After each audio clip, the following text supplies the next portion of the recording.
Hey, so we are here live. We're going to talk about a project that caught our eye. We're always looking for interesting stuff that's happening in the Chia ecosystem, as it's one of our favorite blockchains. And we've got Matt here today that's going to talk about the project that he's been working on. So, Matt, I don't know if you want to just take a minute and kind of introduce yourself and tell us what you're working on here, and yeah, just kind of set us up. Yeah, I've been in real estate for the past almost 8 years now. Got into it in college through something called wholesaling, where you pretty much just flip contracts. We get a property under contract for like 100 grand, and then sell the contract for like 120 to an investor. So had a lot of experience with like really complex transactions, deeds, and all that kind of stuff. I think 2021, I've always kind of self-hosted my sites and stuff. I had the whole, Chinese article that went around saying you could mine Chia on, you know, a virtual server and, you know, tried to do it on AWS and got like a $200 AWS bill for trying to create a plot. That's how I kind of figured out what was going on with Chia. It's pretty much there right when it started on main.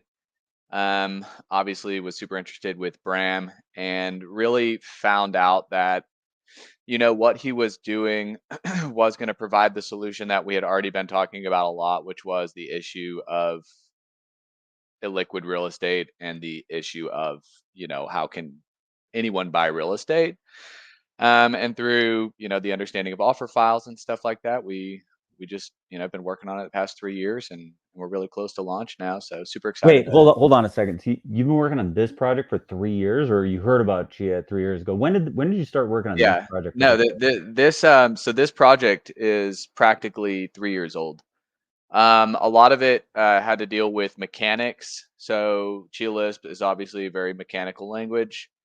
And then figuring out how to structure the documents on paper so that it was actual fractional ownership.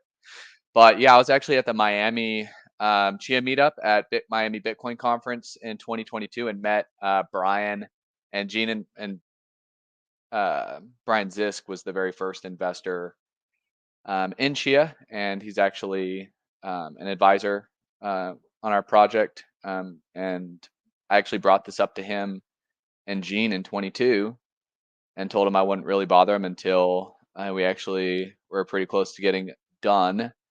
So a lot of this is just like UI demo, filler text and stuff like that. But pretty close to being done with the APIs, custom APIs, and the CLSP code that will put it all together.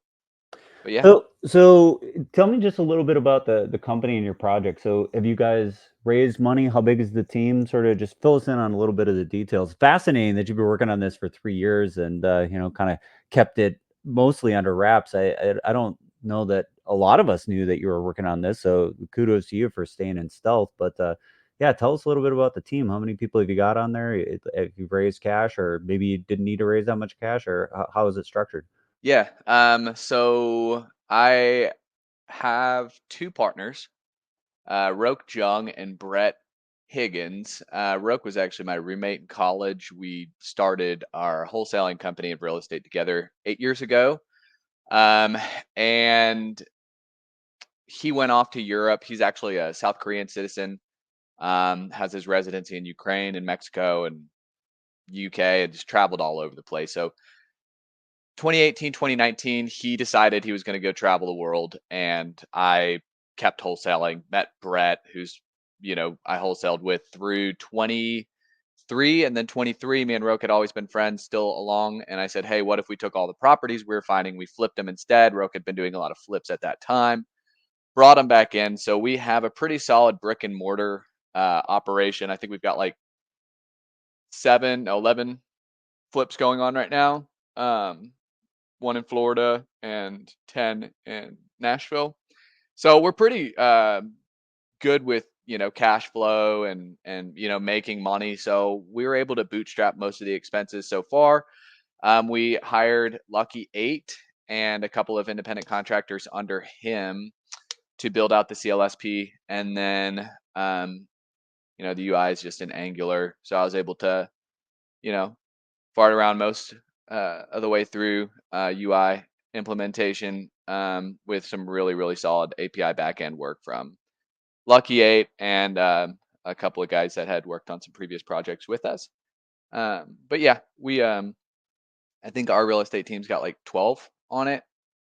Um, Maybe a few more if you count like our overseas VAs and stuff. And then it's 3 owners, and we are looking to do kind of a founders round, but we're keeping it pretty tight to people that we already knew, and then hopefully doing a Series A after that.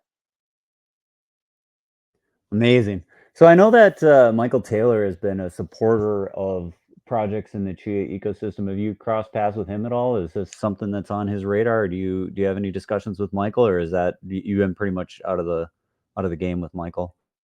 I've followed everything he is doing and done. I've kept pretty solid conversations with Nick over at Circuit DAO, Yak, um, and Michael. I have not really connected with. Definitely someone I would want to connect with, and but using his data layer as mirroring is definitely something that we've considered doing just out of solidarity and back end and redundancy um, purposes. So I love to keep up with him, but no, it's not a conversation I've had with him. Well, I mean, beyond just like the technology part, I know that he's been looking to help ensure that projects in the Chia ecosystem get off the ground, not necessarily just from a data layer perspective, but from a financier and somebody who wants to invest in stuff. So I know you said you're keeping the round tight, but if you're looking for a participant, you might want to bang on his door. And if you need that connection, let me know because definitely can help get you connected to him if you don't want to just cold reach out on Twitter, but he'd probably just talk to you on Twitter if you're interested. Yeah, I'll definitely strike up a conversation. He's definitely like one of the most interesting people in the community by far. Like everything he posts is so over my head. One of the hardest people to keep up with for sure, and I mean that in like the highest respect. All right. So as far as the project goes, so I kind of got the origin story and the team and that kind of stuff and a bit of your background. But as far as the mechanics of how this works, so walk us through that. So it sounds like you Yeah, had to do some custom Chia Lisp. So you couldn't do this with the existing things that already we had as far as NFTs and cats and whatever. So what did you have to do that was novel here, and why did you need custom Chia Lisp? Like, what was the thing that was sort of not there that you needed to build? yeah. So uh, automatic redemption and forced redemption of the NFTs when the property sells.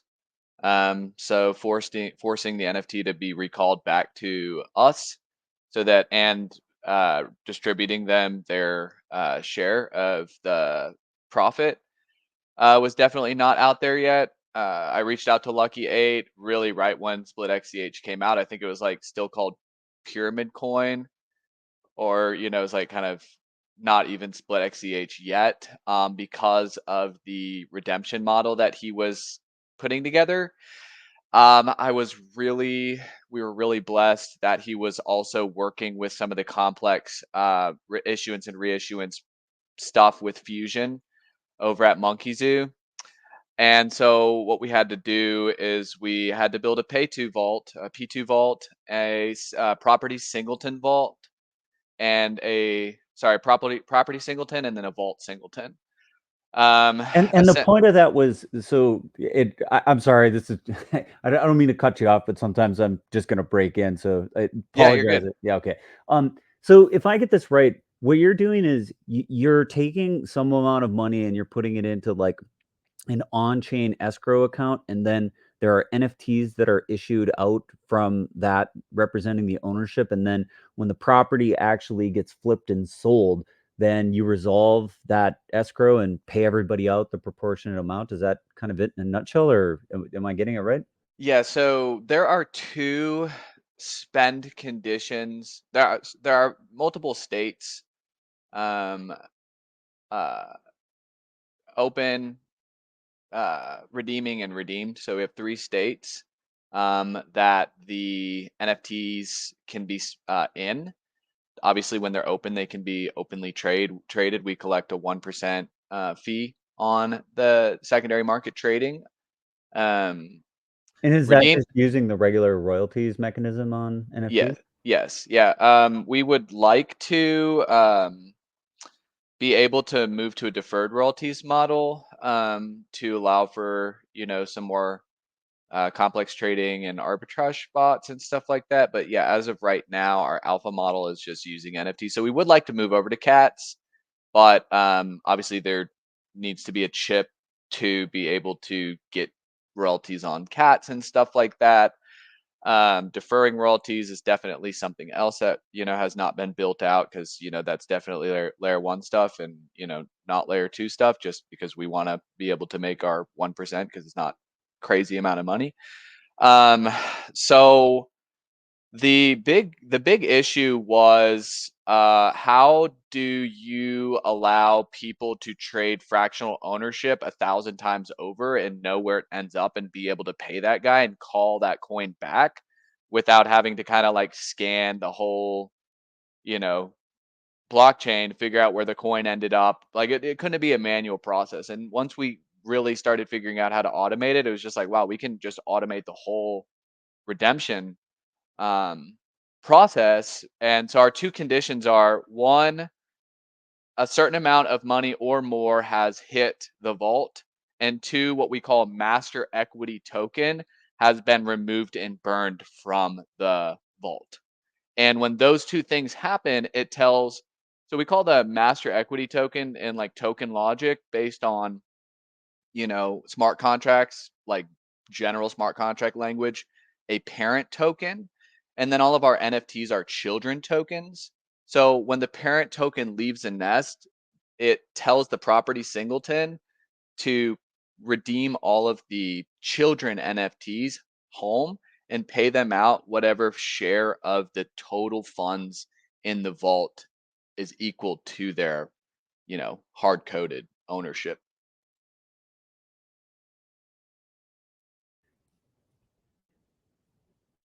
And in the way that you've got this implemented right now, we don't really have a stable coin. So are you doing this with Chia, or like are you planning on leveraging Byte Cash when that becomes available as a stable coin? Yeah, that's definitely our vision. I mean, Byte Cash is, a very, very important component to our model, and I think the ecosystem as a whole. Because Because I imagine these real estate contracts you've got, they're all denominated in USD, right? So like trying to do this in XCH seems problematic at best. we can do it in XCH, but the XCH has to be denominated in dollar terms at the time of the purchase of the real estate. So um, Yeah, that so is then there's like a because of. future yeah, so then there's like a futures component of, like, the contract, because you're saying, well, if XCH goes up or down, there could be, some kind of, a reconciliation between what actually happened there. So, yeah, I imagine Byte Cash is kinda what you guys are most excited about. Yeah, I mean, obviously, Warp USDC is great too. We definitely want to attract a lot of money across the bridge for this kind of project. Another big thing for us is like we're fine Oh, with actually, selling. a question on that. So is there enough USDC liquidity in the Chia ecosystem right now to handle your contracts? Like how big are we talking for this? Like you said you had 11 projects open. Does Yeah. that mean that you need some millions of dollars in USDC, or like how big are we talking about the amount of money you need to represent in these contracts? So our projected alpha trade is selling one property, 20% of one property that's currently finished and ready to be listed on the market. By the time we sell it, it'll probably be listed on the market. So we're looking at, a 75-day turnaround for that trade. Our goal, our vision is to take that 20%, just deposit $55,000 worth of Chia in the vault. And for simplicity's sake, we're just paying a fixed 10% return.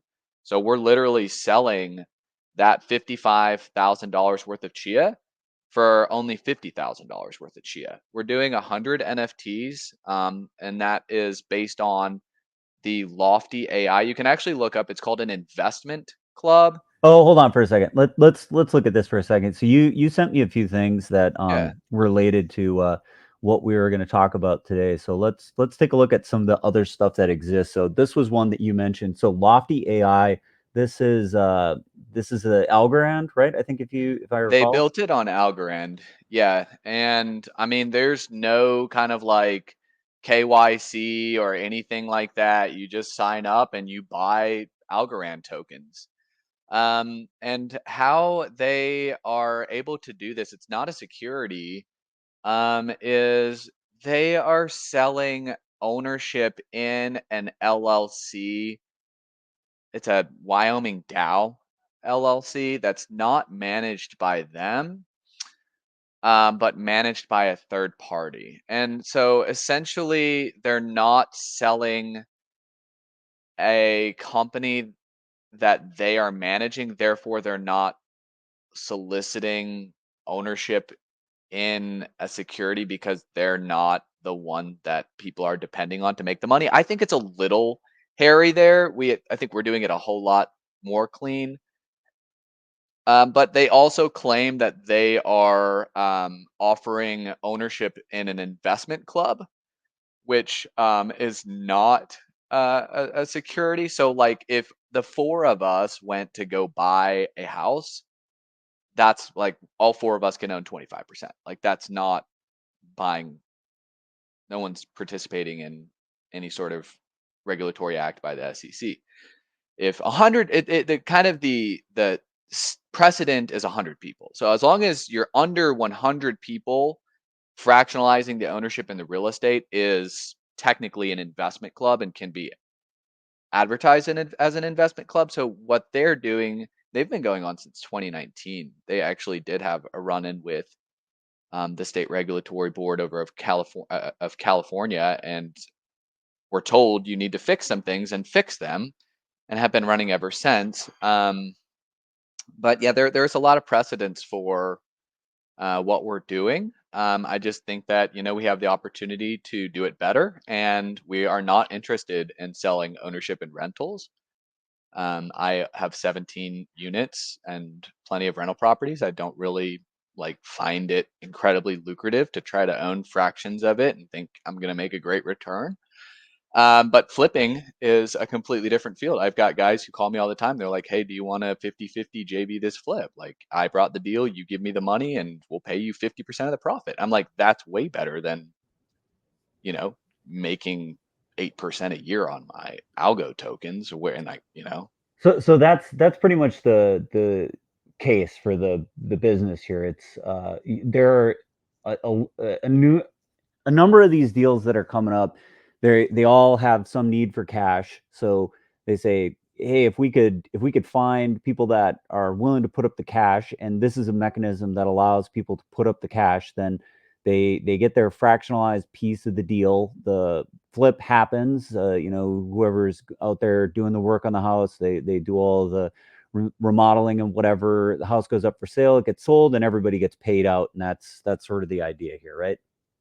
yeah, and the more exciting thing is for us, it's not even, we don't need the money to flip it. We are actually just selling stuff that we've already flipped. And what the term is, it's called a future sale and exchange.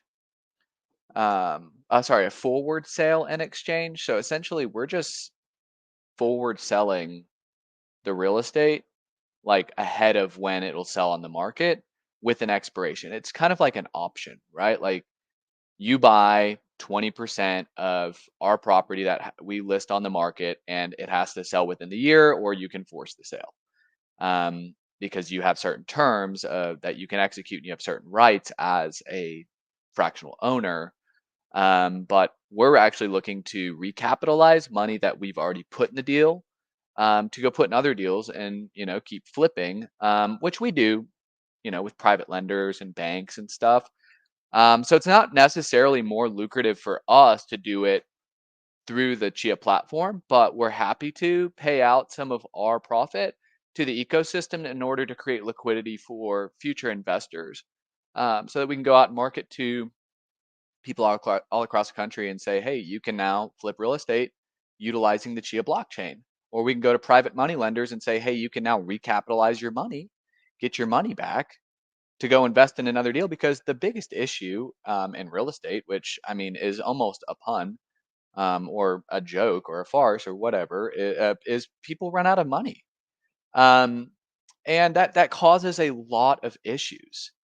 The issue isn't that the market's going to crash. The issue is people have to sell because they need money. And you can actually create a lot of stability in the market if you can let them sell just part of their house. So, Lucas, I know you've got a lot of experience in real estate. Now that we've, taken 20 minutes to set this up and talk through what comes to your mind as far as things that you're thinking about or questions that you got for Matt. Um, Gosh, a lot. Just like maybe taking off from what you're saying here. Is this going to be is it is it going to be I guess my main question is what is your focus going to be? There's so many things that we can do with houses. Giving people a chance to offer the fractionalized equity in their home, I think is powerful. Yeah.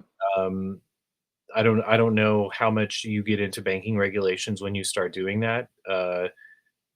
Is that what you're looking as like the greatest benefit? Because I don't know, using blockchain to ease that process might be the most impactful. Yeah, Go ahead. exactly. So, I mean, the past 350 transactions I've done were families who were going through foreclosure. And I had so many situations where someone had a beautiful house and they are like, I don't want to sell it at a cash offer price because there's nothing wrong with it. I just have an auction in 2 weeks. And so I have to. And there was always this question of like, what if they could just sell part of it, take that money, put it into the house, fix it up, buy a little time, list it with a realtor, and sell it for fair market value? And there's no solution for that right now. And that is the bigger picture. I don't believe that flipping real estate on chain is the greatest good, but I think it's the strongest niche entry. And I think it also has the best viral potential from a marketing perspective. But being able to allow people to buy their groceries with their equity, being able to create real estate backed currency, which I've really enjoyed some of the DM conversations, Lucas. And I was reading the like a book, I think it's called The History of Interest. And land banking is, very old. And real estate backed currency is very old. And it's not been done great due to the speculative nature of real estate, mainly due to the illiquidity and the lack of visibility of changes in the market and the inability to, stabilize land banks. But yes, I believe that land banking, or allowing people to essentially bank out of their equity, is an incredible use of this technology. 100% agree. And everyone listening, the Lords of Finance by Liaquat Ahamed really gets into various types of central banking and running a central bank off of the land prices rather than the interest prices of the financiers like we do here at the Federal Reserve.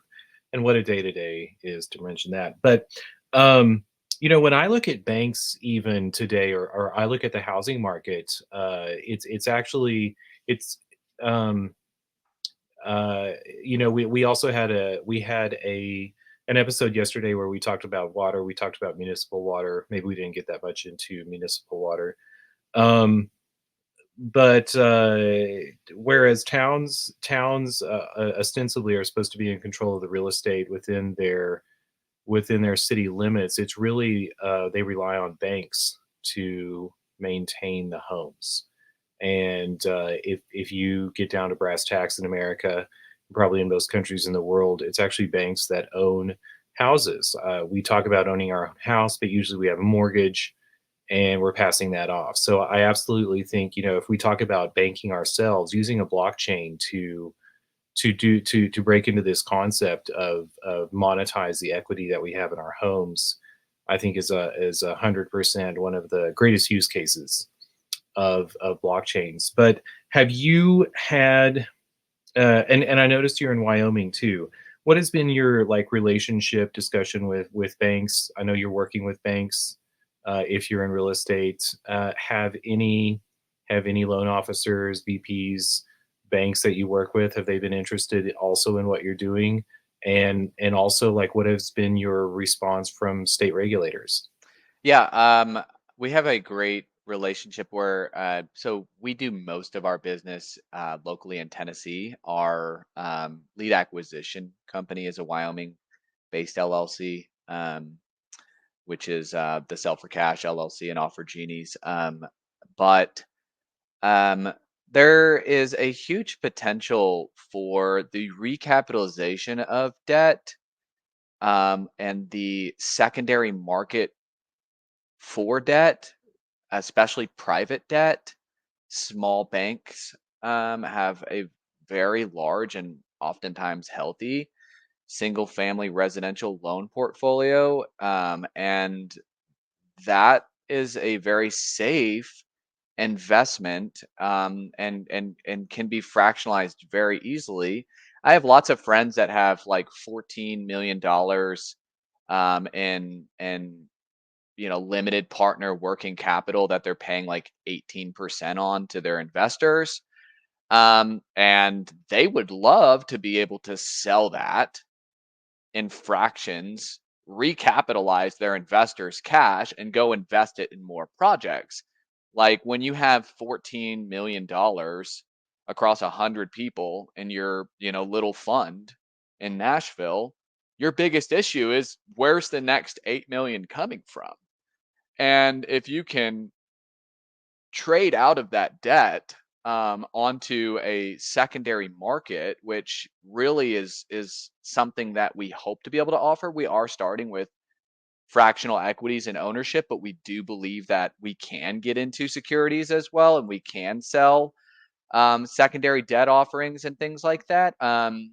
And there are so many commercial loan portfolio managers, real estate, small funds that are like we would be an amazing client. I think, I met a guy at an angel investment meetup here in Franklin, Tennessee, a couple weeks ago, and we're grabbing coffee, and he's got like $2 billion under management in commercial loans. Um, and those are huge clients. We're looking at, being able to offer a subscription based model. So speaking of like where we're making our money, we're charging like a realtor would 5% to the homeowner or the loan holder, lien holder, 5% of all funds originated on our platform. So uh, that's one of the, besides the 1% fee on every secondary trade and a 2% distribution fee, we are taking 5% of all cash originated on our platform from the homeowners. So, Matt, one of the things that we talked about on the show recently was the Chia product roadmap and stuff that we thought that seemed interesting. So, Chia launched verifiable credentials in 2023, and it didn't really seem like it went anywhere. And when we were digging through the roadmap, we saw this that verifiable credentials is getting like a reboot. How much of this plays into what you're planning on doing? Like, it sounds like some of what you may be thinking about doing really comes down to getting access to the people who are able to participate in this legally, right? I think that there may be some restrictions on doing some of this stuff. Are you keeping an eye on verifiable credentials, especially with respect to like KYC or making sure that you are transacting with people who already have the correct sort of disposition to be an investor in certain types of products? For sure. Yeah. Like I said, we're definitely starting down the, um,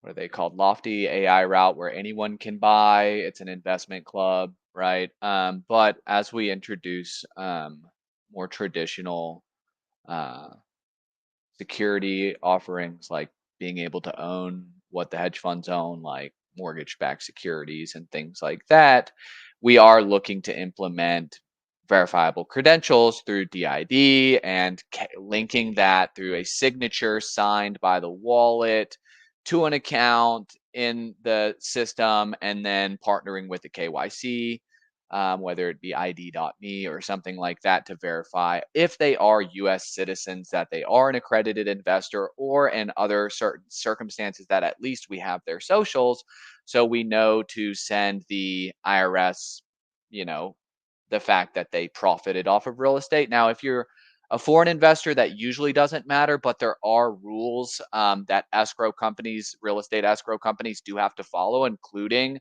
48-hour hold, and possible once money has left the country for 48 hours, it's gone. Like, you can't get it back. And it's very, very important for real estate escrow companies when a real estate sells, to make sure that, if the money's going out of the country, they know who it's going to and things like that. Okay, so So when we're thinking about a future state, right? And maybe this isn't that far off, because like when we're thinking about what's happening on the Chia product roadmap, this is a 2024 target. So I imagine that they're pretty far along in the process of getting this stuff going already. So in this world state that we're talking about here, somebody would go and do some sort of identity verification through, I think, which I heard you say ID.me, so I'm just furiously trying to like follow along with any things that you mentioned in case somebody wants to check up on what we're talking about here, so we can get it on the screen. But anyway, so they go and do some kind of identity process, get their verifiable credential, and then what that would do is having that in their wallet or in some kind of a situation where you can verify it using Lucky Eight's Chia list, then it would look at the fact that you are, in fact, an accredited investor or potentially a US investor. And then that would allow you to participate in the digital ecosystem that you guys are setting up here. And that would happen primarily through offer files, right? So are we thinking about it the same way, or is there a piece or a nuance that I maybe didn't get quite right in that? no, 100%. So obviously, with the way that we're able to control spend cases with the NFTs, um, it does open up the opportunity for us to make certain cases required in order to um, be able to purchase on the platform.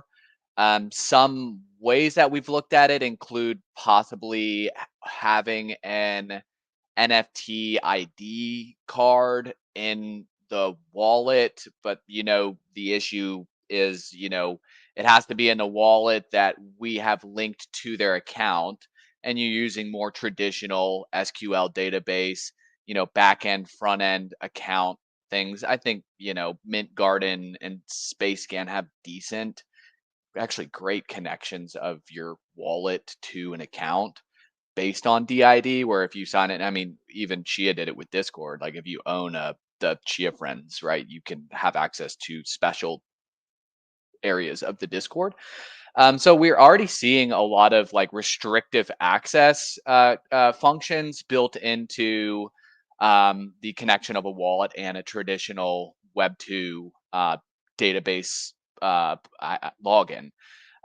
Being able to bridge that into connecting it to KYC. So when you log in and you connect your wallet, it says, yep, this is Matthew Hintz. This is his social, blah, blah, blah. And ID.me, which is the KYC for the IRS, that's verified that's him.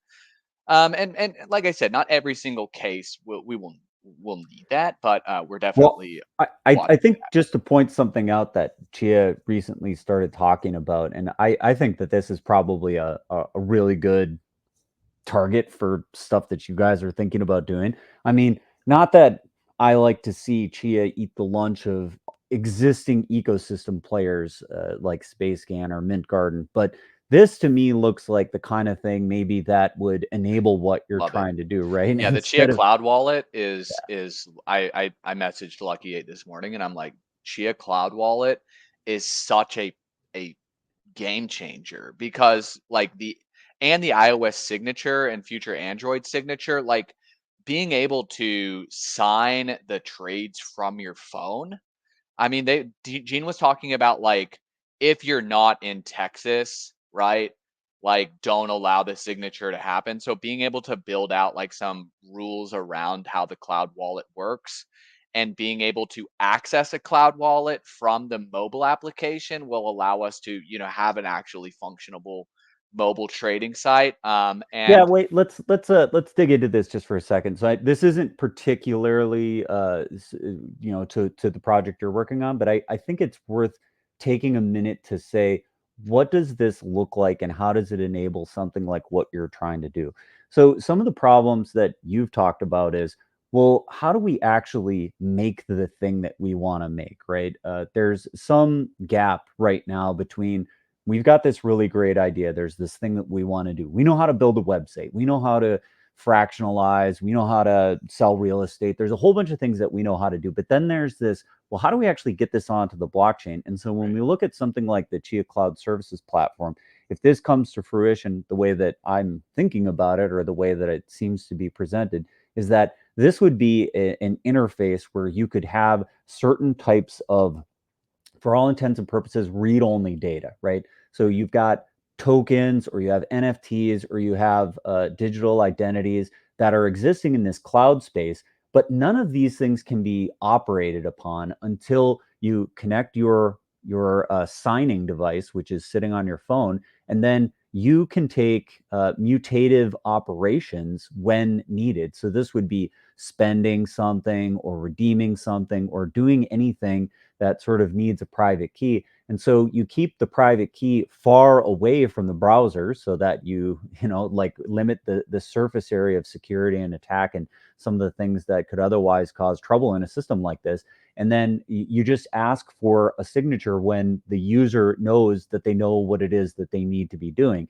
And I think that that's still not necessarily a solved problem, because communicating to a user that they're doing the thing that they really think they're doing is right. always sort of tricky, right? You can be spoofed, you can be tricked. There are certain types of things that can happen in the world of any kind of computer, interactions where somebody can do something that looks like it's the right thing, but not. But what the cloud services thing really allows you to do is to make the things that are kind of hard right now much more tenable, and doing it in a way that's web 2 accessible, especially to folks that are developing something, so that you don't have to build like some kind of special client that maybe the team doesn't want to take on, because otherwise you might be tasked with either trying to track down somebody that can support what you're trying to do in their wallet, or potentially even making your own client app interface, which is a pretty daunting task. So I think that this is the kind of thing that maybe really greases the wheels in sort of the ecosystem of the stuff that you guys are trying to do, and maybe a lot of other people are even thinking about or trying to do. Exactly. Something that Tim uh, over at Monkey Zoo um, and Nick over at Circuit DAO were like I've heard talking about is like when you're connecting your wallet to like an account, that's totally fine. Like if it's Monkey Zoo, right? Like who cares if they know that Matthew Hintz owns like all these Monkey Zoo NFTs? Like if you get access to the cookie that shows that Matthew Hintz is that wallet, and that wallet that has all that NFT stuff in it is Matthew Hintz's, right? Who cares? But when you're getting into like, oh, Matthew Hintz owns $300,000 worth of fractional real estate, right? Like that's an issue. And Lucky Eight has brought up a lot of stuff internally about the importance of being able to securely separate the identity of your login and your wallet, right? Like, I personally don't want the community to know how much Byte Cash I have, right? So it's important to, consider really, really fringe case security issues around connecting wallets to traditional Web2 databases and how we are identifying users with wallets. And it's something that we're taking very seriously, and anonymity and security, and not letting people know who's who on our platform. Sure, you can know that Matthew Hintz is on there, but you don't know who what wallet Matthew Hintz is connecting to. Um, and that way we're really making sure that people can feel private in the areas of, financial privacy that they want to. And Chia definitely allows us to do things like that, like I don't think Algorand really does. You know what I mean? Like I could probably figure out who owns what. But you do have like this ability to create anonymity for the user, but KYC for us. And then we're definitely taking privacy and security practices very seriously. Yeah, there's this balance of being able to strike a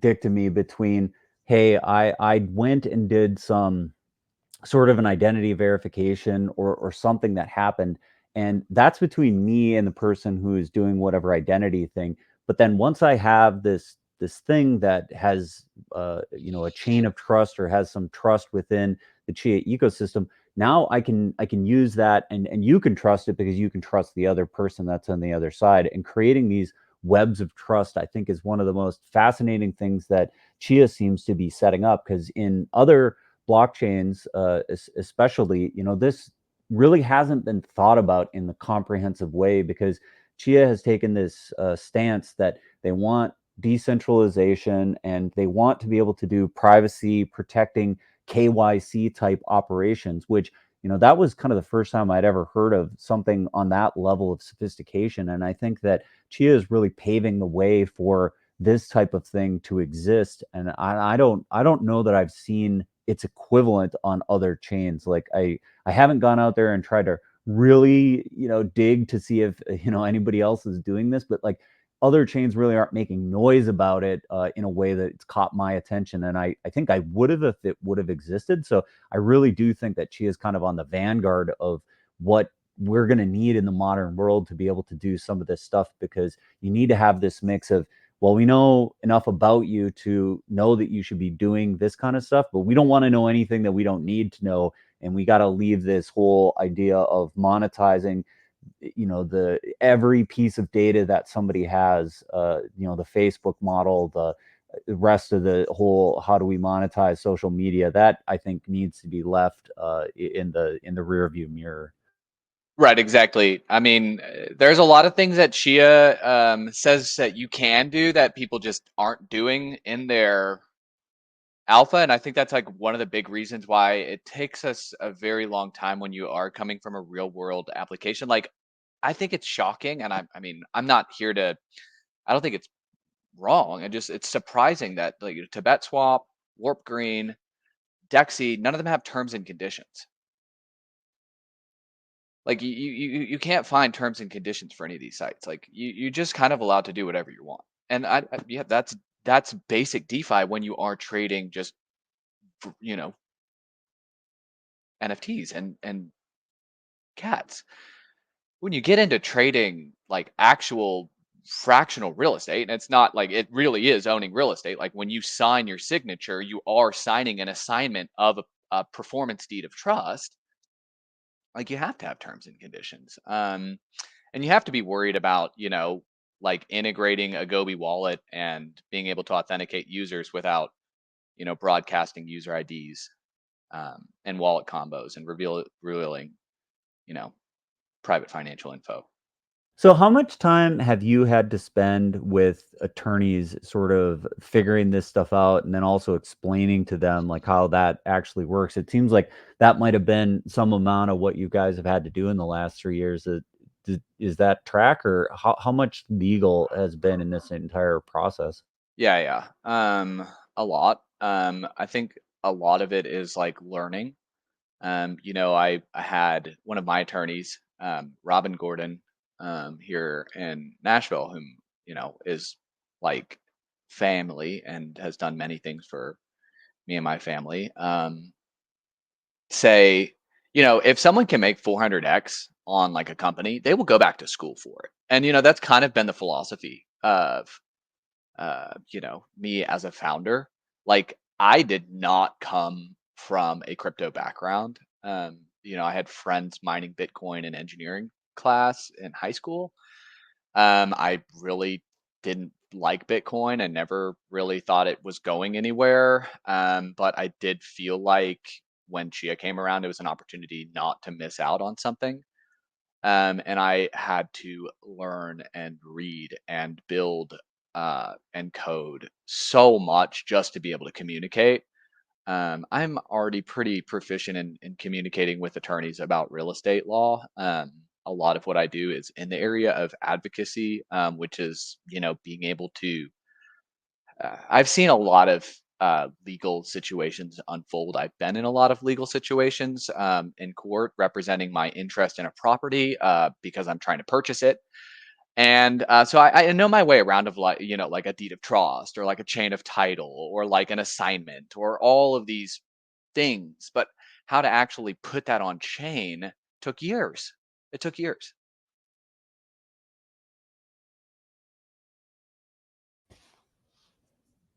Lucas, what are your thoughts on the stuff that we've talked about recently, or where's your brain going now?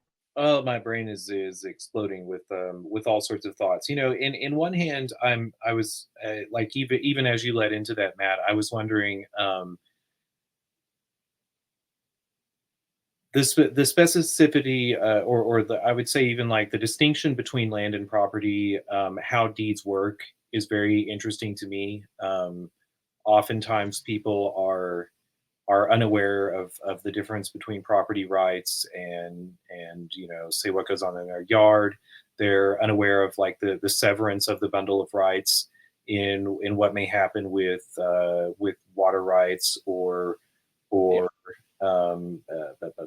right, natural resources, gas, et cetera, et cetera. So is that taken into consideration here? I mean, do you have any specificity as to like which of the bundles of rights are carried, or like what kind of deeds are incorporated in the chain of title? Yeah. Yeah. So your question is, what rights do the token holders have, and what rights does the original owner or the majority owner have? Yes. And there are a lot of really really interesting rights, and then there's a lot of like voting rights. So it is real property, and it is a grant in trust of ownership. Let's Um, can we take a moment there for the listeners too? When you say real property, you yes. don't mean like something that you can touch. What you are referring to is Spanish, kingly, real, royalty. Real property is that which is fixed to the ground. The land together with all improvements, replacements, and additions, now and So, hereafter, erected on the land. Yeah. amen. Beautiful. But just I don't know, like in a world where people talk about like real assets and et cetera, et cetera. So I wanted to give you a chance to make that distinction. Yeah. Go ahead, continue. Sorry to interrupt. Yeah. So it's called a forward sale and exchange. And what that means is, and if you hop over to the unlock.com tab, Grant, and you click on how it works, I can kind of walk us through. So unlock Well, is, wait for a second. Set us up on what unlock is. So this was another thing that you had mentioned yeah. that was sort of relevant e- existing domain stuff that's going on. Yeah, I mean, this is what gets me excited. Unlock is doing what we're doing, except they're not putting it on blockchain. Unlock is a home equity Gotcha. So, agreement. this is the existing way that this can be done, sans blockchain. So essentially, would it Yeah, be if we were to hedge funds. summarize what you guys are doing in one sentence? Is it like unlock but on the Chia blockchain? Is that a fair way to say it? That's a great way to look at where we're starting. So unlock is what they call a home equity agreement. It's also considered a co-investment. It's not a loan, right? There are no interest rates. There's no monthly payments. It's available to anyone who has equity. It's not really dependent on your credit score. And what Unlock is doing is they are buying um, 20%. And if you scroll down, of so they'll buy 10% of your property in exchange for 20% of the future value of the property. So if you go over to what it costs, now we're doing something that is, I think, way better for homeowners, but here's a great example. Now, the obscurity of these numbers is ridiculous. I would pull it all the way down to 200 grand because they totally try to confuse homeowners. And you'll be able to see that 200 grand and then just pull it down to like 50,000. And you can see the obscurity. I don't even know if there you go, 50. Okay, perfect. So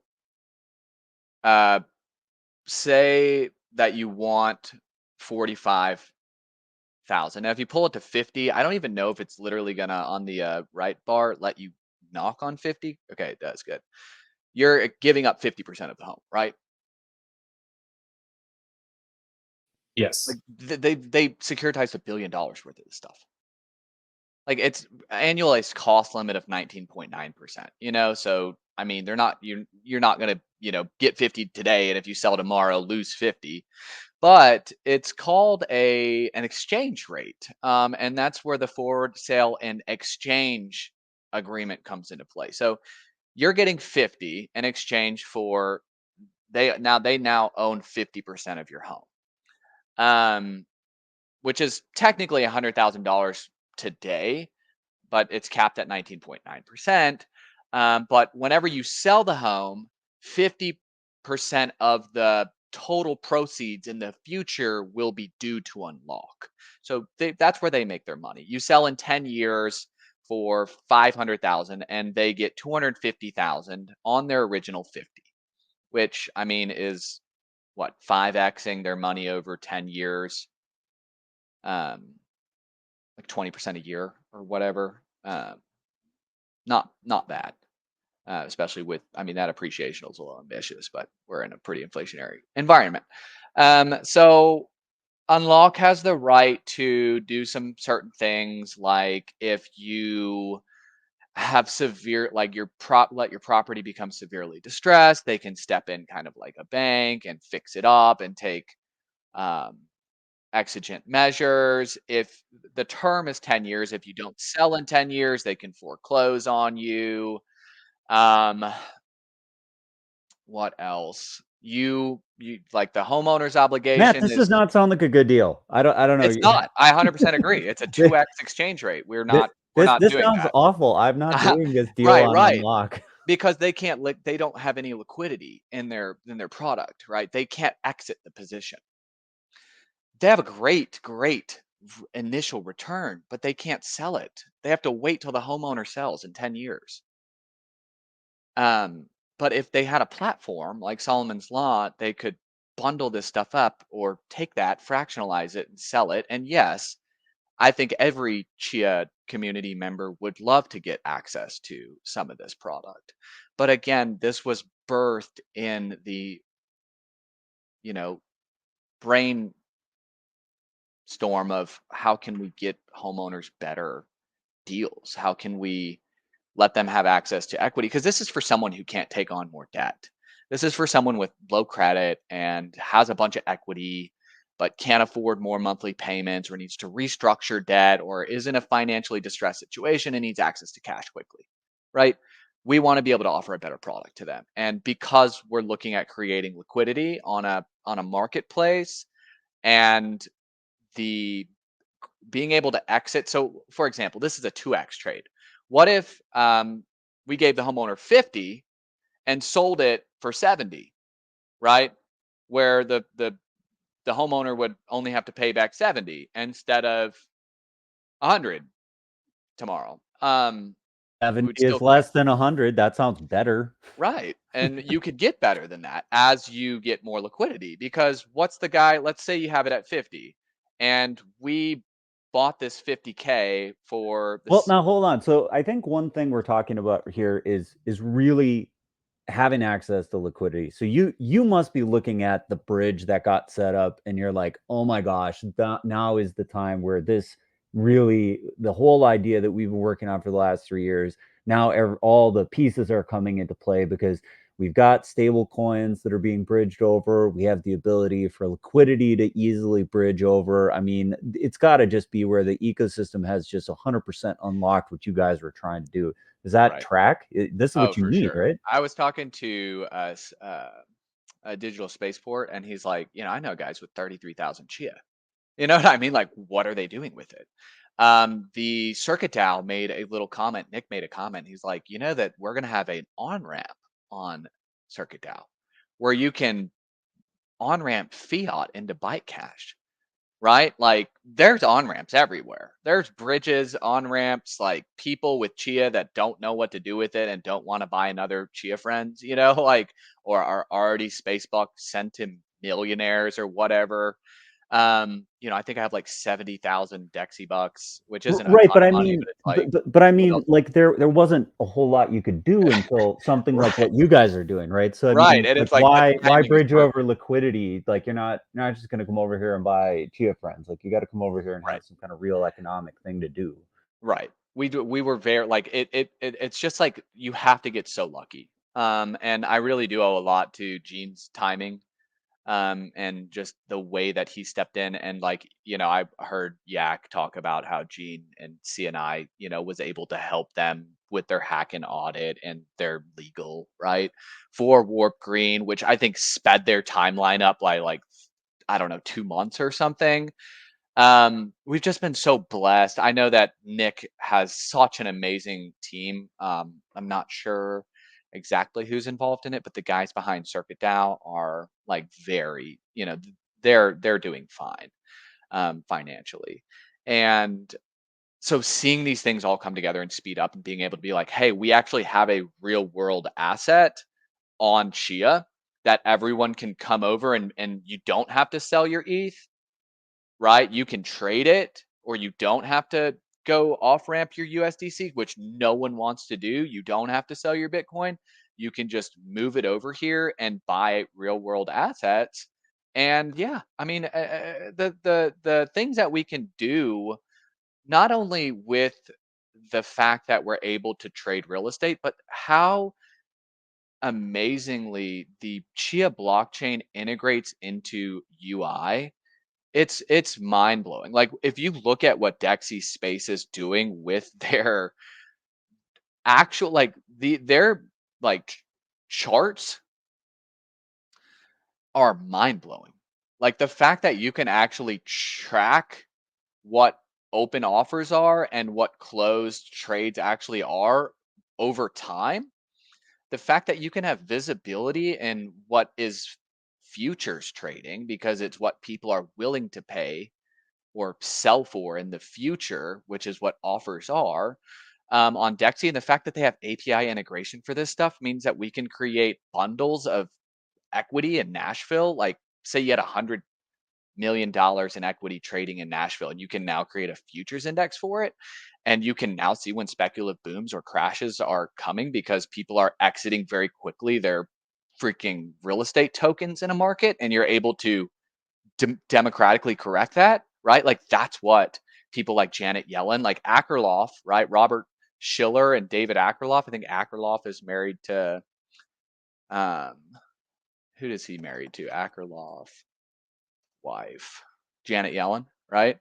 Um, he wrote a book called Fishing for Fools, which we got right here. Talks about the democratization of real estate. Talks about like currencies should be made in bundles, of things that people can actually understand. Like, no one understands what real estate's backed by. Like, Akerlof is like, it should be backed by a bundle of coffee and bread and things like that. And I'm like, or real estate, right? Like, if people could be like, oh shoot, I'm spending my house right now at the grocery store, like, they're much less likely to go to Best Buy and buy something that they really can't afford because they're playing a digital, video game with the credit score system and credit cards that gives them points and stuff. Like, Well, backing. Go ahead. well, so I, as you guys, we've been talking a lot about the Chia side of this, and you're getting into something I'm very yeah, as I've been building this model in my head, like you guys are starting with flipping houses, but we're also skirting around these notions of what the American dream is, and how that has been diluted in a financial system that is run off of the transaction costs of the financiers, and especially whenever those transaction costs are zero for accruing debt, and there are those of us who have not had assets to begin to build that pile of debt, and to pass it around. So um, as I look at this, and Grant, you also brought up something interesting. Like maybe not such a good deal. What's the last website we were looking at? Unlock.com. Unlock.com. So, and Matt, I see also that you guys are talking about like what is possible whenever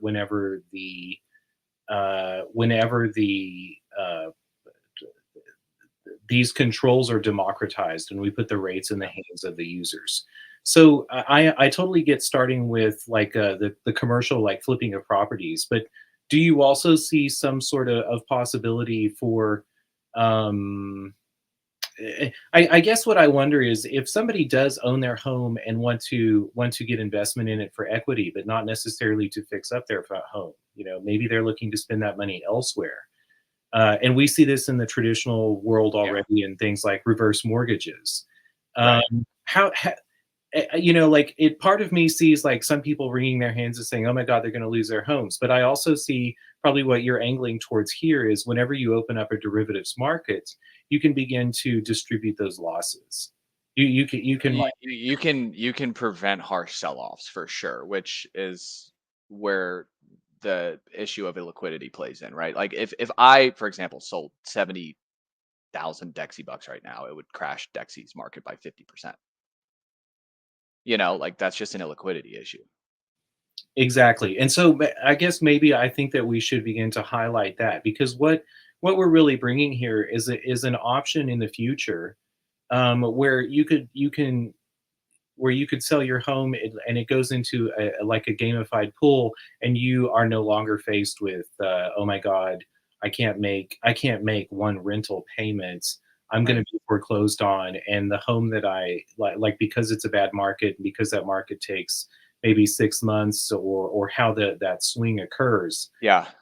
whenever. Yeah, that's exactly right. In Fishing for Fools, again, I think Lucas, you would absolutely love this book. It actually talks about the issue of the need for financial advisors for home rich, cash poor individuals that can't afford financial advice. When you're creating a system where someone can be incentivized to convince someone to sell a fraction of their home, you are creating a system where you can provide fiduciarily responsible education to homeowners who otherwise couldn't pay you. Because I'm able to go and say, hey, Miss Wilson, I know that you don't want to sell, but your house needs a little fixing up and you need a little money. I would only make 5% off of the sale of 20% of your house. You live in a gentrified area. Your home that you bought for 200 is now worth 700 if we put some money into it. So I could get you 140 today minus my, $7,000 fee, and I can help you take that money and you know prolong the life of the house, which is the best thing for the guys buying the tokens. They want to have some guy on the front end who's selling this product, or helping homeowners sell fractions of their homes, actually educating the homeowner on how to prolong the life of their home, actually educating the homeowner on how to be smart financially, how to save money, right? But like the only way that person's going to get paid is if that homeowner has money. And when we create liquidity and equity, in real estate equity, we can actually pay financial advisors to go provide financial advice to our home rich, cash poor individuals, the people Well, with. now hold on a second. That this to me, as you're starting to describe it, what I'm starting to hear is that with blockchain, we can now start to play the role of bank. Like, I think that there's been a lot of discussion about like being your own bank. Like Yeah. that narrative I have heard on Bitcoin forever, but I don't think we've really seen it because to me, banks have been doing things like lending and providing liquidity and providing access to capital in ways that essentially work with the risk factors associated with access to capital, right? So when Right. you have a house, right, it exists somewhere, it's in a particular spot, it has other sales that are around it. And so, there's this thought that like this house has a certain risk profile. And so what the bank has been doing traditionally has been assessing that risk and then giving you a rate based on the risk and then providing access to money. That's the traditional home equity loan. I think what we're talking about now is, hey, there's no reason why people who have cash can't facilitate that, right? The thing that we need is we need to be able to somehow do this risk quantification stuff. And so when we're starting to talk about verifiable credentials, right? What we can start to do is we can say, here's somebody who we know to have certain characteristics. It's a US citizen, it's whatever. And then Yeah. we can connect them with somebody else who has a certain certification. It's like, hey, I've got, the ability to advise you in a certain way. And then we can connect you with somebody who has cash that is appropriate for what you're looking for and then give you a rate. And we can do all Right. that without a bank. Like to me, that Yes. is that And is the future state. That's DeFi right there. they're not doing anything for us, right? Like I can go, which I don't, but many people do, go convince some 80-year-old lady that her home is worth what it was worth in 2015 and buy it super cheap and flip it, make a bunch of money. You know, Because there's no regulation, there's no licensing, like providing financial advice for homeowners about their home, like me going up and saying, you need to sell to me, and using all sorts of manipulation, deception, like, I mean, God knows, like hypnosis or whatever, right? Like the lengths of psychological sales is just deep and it goes deep. I mean, Lucas, you know that. And you have no regulation over what an investor can say to a homeowner. There's no lobbying, there's no licensure, there's no requirement for me to go convince someone what their home is worth if I'm the buyer, right? That's not the case if I'm going to go sell securities, right? Like, and so there, yes, like there should be more democratization. And who's able to, yeah, listing a home is governed by the NAR, right? And under the same pretenses, helping someone sell a home has to be done with a good self-regulating committee. And we really believe that with the right team and the right ethics and mission, we're going to be able to create a system that's going to be able to provide financial advice for homeowners who are absolutely loaded because their home went up 300%, like our boomers jokes, where they're like, they're like, he bought it for 8 pairs or whatever. And now it's worth 1 million. It's like, well, Yeah, yeah. you're talking about the the little dancing memes, right? Where it's like the boomers who bought a house for 7 raspberries in the 1970s, and their house is now worth $4 million, right? Right, but they don't actually know that, right? And well, or maybe they know that, but they don't know what they can jump out and jump into, or maybe that they don't want to either. right, or Uh, they get themselves into a situation where they've got dementia and they forgot that they bought it as an investment in the first place, which happens all the time. Or they just get so old and family's not there and they just let their house fall to pieces and they lose $400,000 off of their $1 million house because it gets a hole in the roof because they didn't sell at the top. There's so many That situations that where this that to that to me resonates a lot because, I see this all the time where you've got this house that's in a neighborhood that's super nice, whatever, home sales are really good. And then there's this guy that's been living there for his whole life, 89, 90 something years old, is on his way to, some kind of assisted living situation. But in the meantime, exactly what you're describing is happening. In the last 3, 4 years, he's allowed certain maintenance things to go untended. And when those things are allowed to happen, then you can lose a significant amount of value because if you even have any kind of water ingress into a property, that can be such a damaging event, right? You can get right. mold, you can have, rot that can start to happen, and it can eventually end up in massive repair bills that are required to, get it back into a livable state. Or it can sometimes, in the worst case scenario, mean that you have to completely tear it down. Whereas if, $20,000 worth of maintenance would have been done 3 years ago, that home would have retained its value and probably continued to appreciate. Exactly, and that's where our fractional ownership is really great because what the fractional owners are going to want to know is, hey, what's the condition, right? Like, give me yearly updates, right?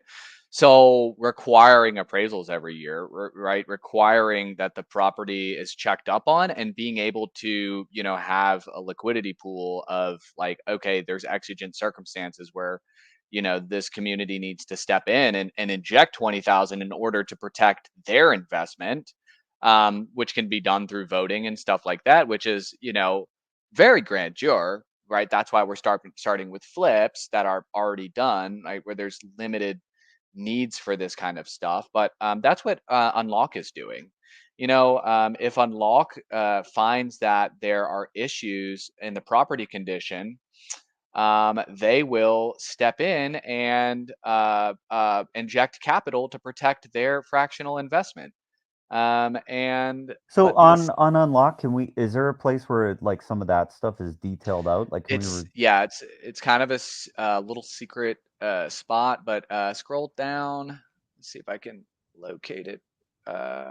We have answers, and then how much does unlock cost? I think click that little drop down, and then click the unlock product guide. It's kind of hidden. Yeah, really hidden. Jeez. Okay.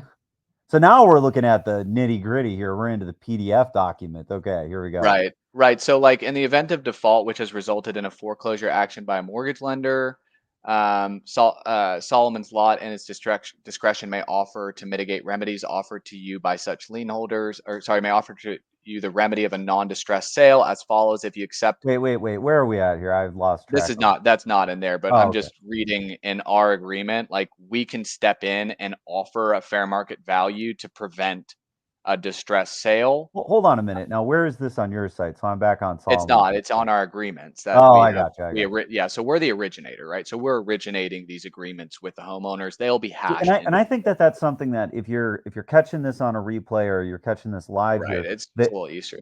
yeah, we've been talking a lot about how much work Matt has done over the last 3 years from the legal side of things. So a tremendous amount of work he's discussed related to the legal side of things.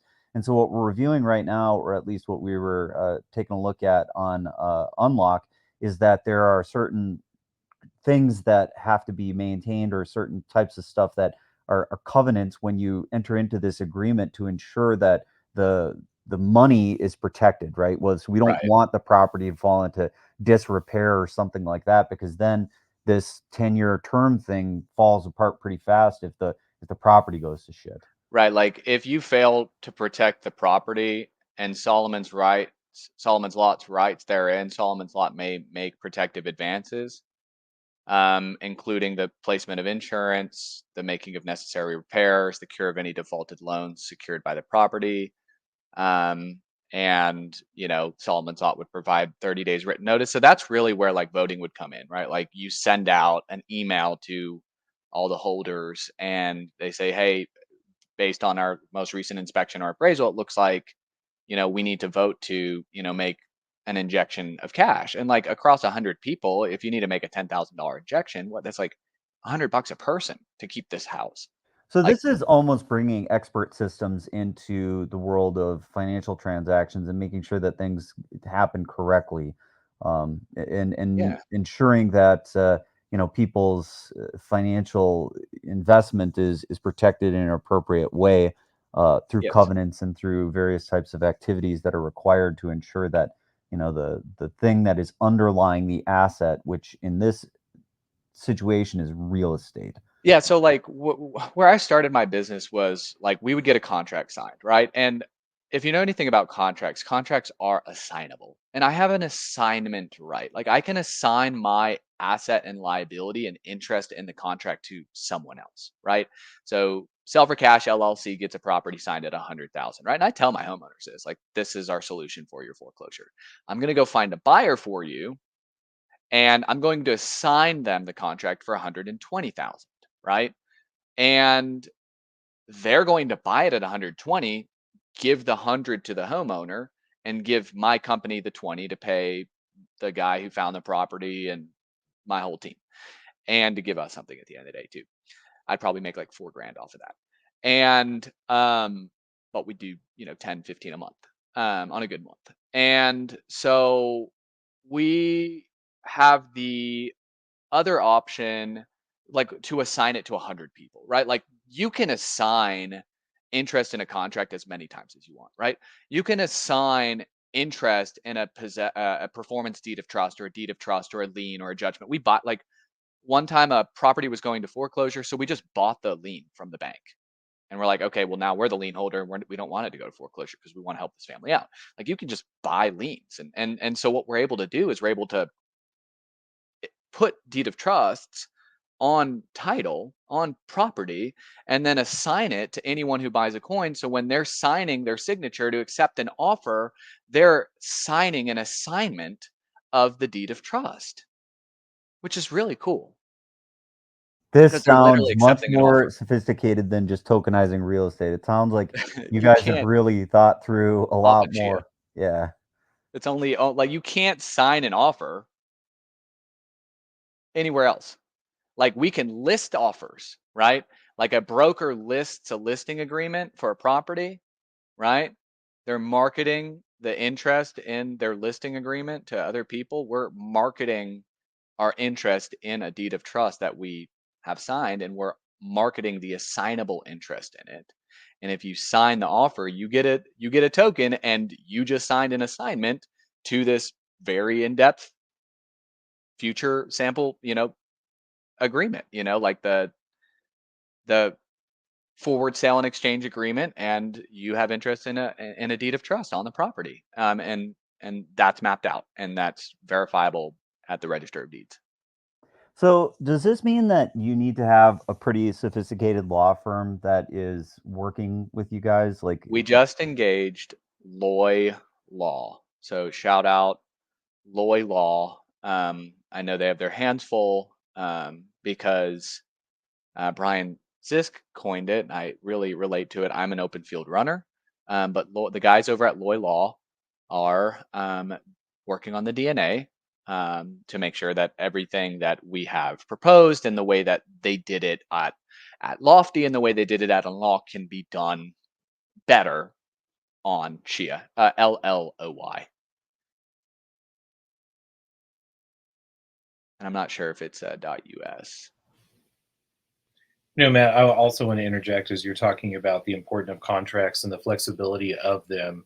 Also on Twitter and in we invoke the Constitution all the time, and even in the defense of crypto, we often talk about invoke the First Amendment, and that writing something down is protected under freedom of speech.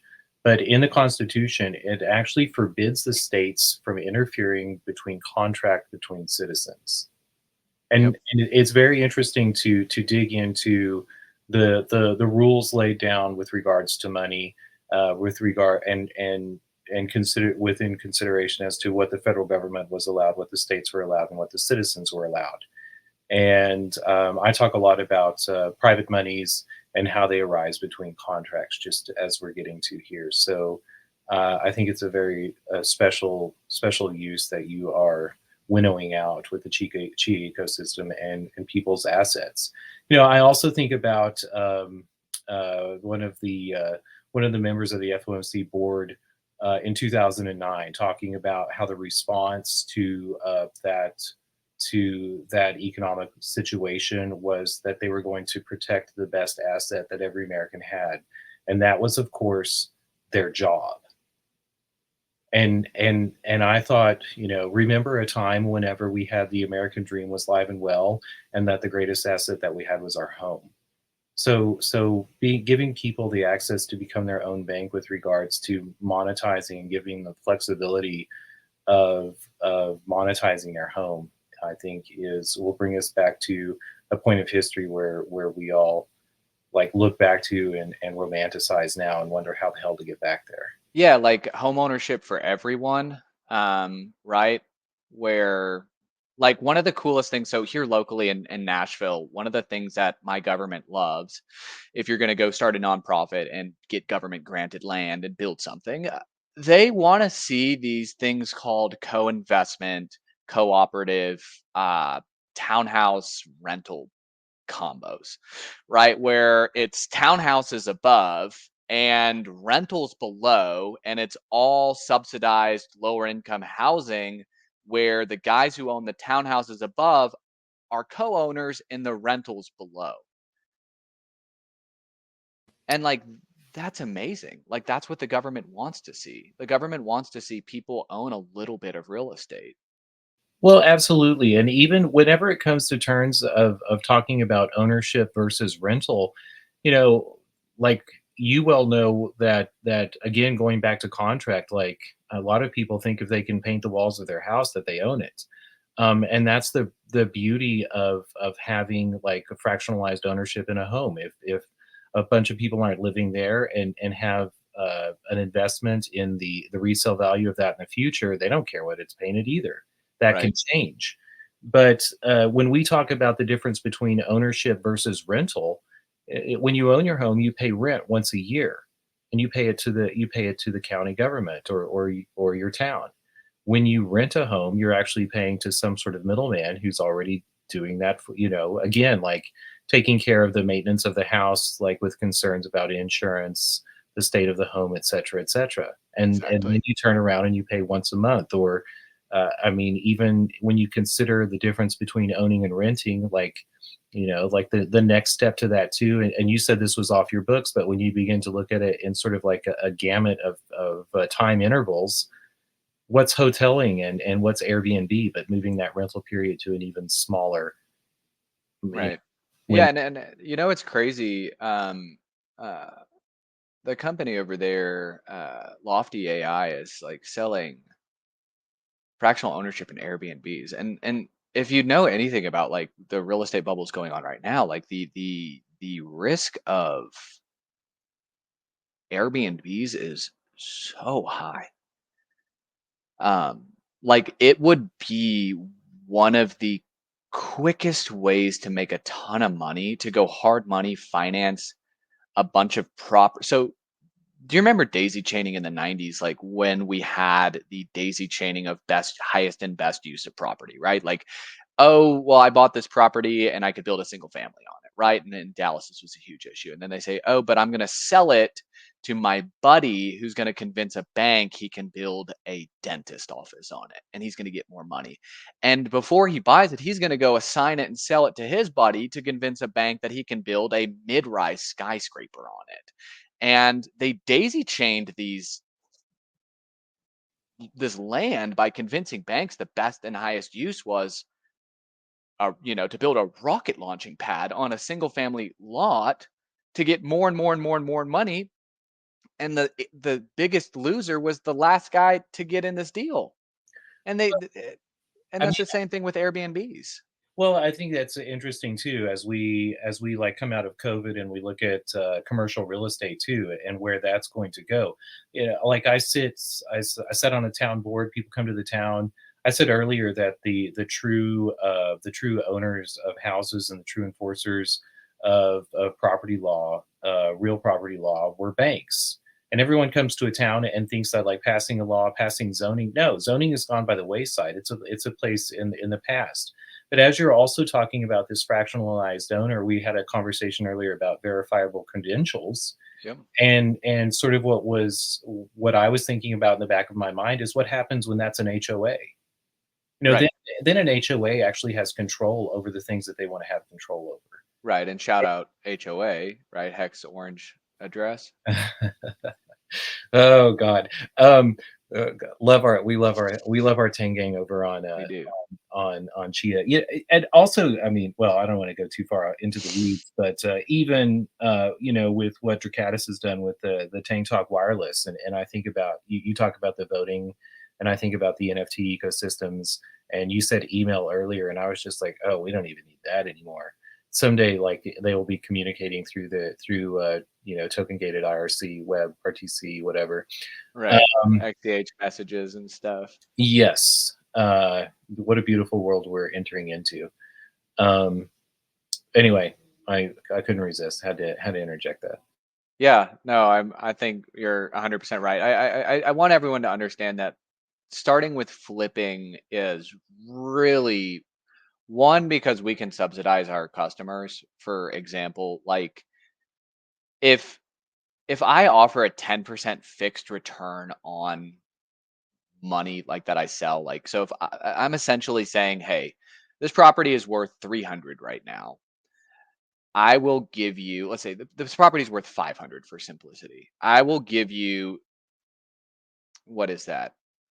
Let's say 100 because I can't do math. The property is worth 100. I will give you 55% ownership at the price of 50%, at the price of $50,000, right? Like, that's can't be more simple to the community. Look, this vault. I mean, if we can pre-fund the vaults, which we're really hoping to do, if we can get investor backing to pre-fund a vault, you can literally verify and say, okay, there's $55,000 in this vault, and they're selling each NFT at $500, which means that the 100 NFTs are being sold at $50,000 total. Right? That's a fixed 10% return. And if we sell the property in 45 days, you just made 10% in 45 days. That's not a great loan for us. Honestly, it's actually a terrible loan for us. I mean, ammed out, that's like 100, like 1200, 120% a year. We borrow at 12% a year. We borrow at 8% a year, right? Like, we're subsidizing our customers and paying them great returns out of our flips because we make great money on our flips in order to create education, in order to create liquidity, in order to incentivize people from actually buying real estate. And we know that there's so many guys out there that have such great deals and need access to capital, and we will do everything we can to get them to give the community the best deals we possibly can, and bring the best deals to the platform we possibly can. Again, buyer beware. We are not saying you're going to make money on any of these, but we will do everything we can to provide like network to the best investors we know and ask them to put their property on So this this is the traditional how do you get a startup company off the ground kind of a thing. platform. It's Yeah. like you gotta either make the product really awesome in some way that it beats everything else, or you've got your customer acquisition cost where when you're trying to get people to pay attention to whatever you're doing, the deals are better at the beginning. So I think, is that sort of the situation here? You're saying, hey, we really want to get attention on this, so we're going to give you Yeah, guys we're a awesome deals at the marketplace. beginning. And we also have real estate, right? And they're two different companies. And we're happy to prove the concept with our real estate. We're happy to eat into our profits and pay them out to the community. We Well, think I that there's a think that lot of that's people out there that that to me is one of the best cases when you find a startup company that is an ancillary to something else, and you have guys that are super knowledgeable in the space, and you're like, hey, we see where the future is. We're going to bridge some of what we're doing, not in the Chia bridge sense, but in the sense yeah, of, hey, we're going to connect sort of two things because we know where this is going, yeah, and we want the whole market to get bigger. And so we're going to give up a little bit of what we're doing to give other people access to this because we want everybody to be as excited about what is about to occur as we are about it. So, yeah. And it's a demonstration, God willing. First of all, 10% in 45 to 60 days on 50,000 is a very low risk for someone with a lot of money. So hopefully a lot of the investors that we have engaged, including VCs and small angel investors and stuff like that, would just want to buy up all the NFTs to see that it works and it can demonstrate to the community and see it. But it's like someone within our circle that buys them all, and it's really just demonstration now. Again, I would.